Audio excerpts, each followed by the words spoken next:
அரசியலுக்கு வந்ததுக்கு அப்புறமும் சரி, ஆட்சி அதிகாரத்துக்கு வந்ததுக்கு அப்புறமும் சரி, ஒன்னே ஒன்று சொல்ற, எழுதி வச்சுக்கோங்க. இதுக்கு முன்னாடி இருந்தவங்க மாதிரியோ இல்ல இப்ப இருக்கிறவங்க மாதிரியோ ஊழல் செய்யவே மாட்டான்.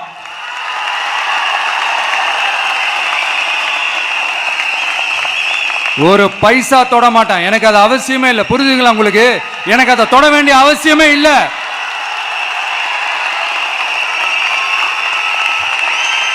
ஒரு துளி ஊழல் கரை கூட படியவே படியாது, படியவும் விட மாட்டான்.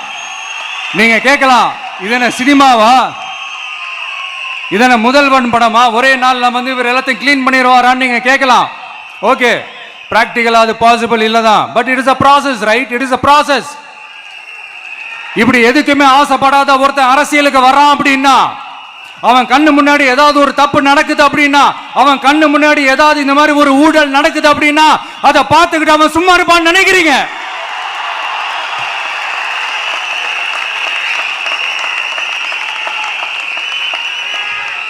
அதனால இந்த தீய சக்தியா இருக்கட்டும், இந்த ஊழல் சக்தியா இருக்கட்டும், ரெண்டு பேரும் தமிழ்நாட்டை ஆண்டவை கூடாது.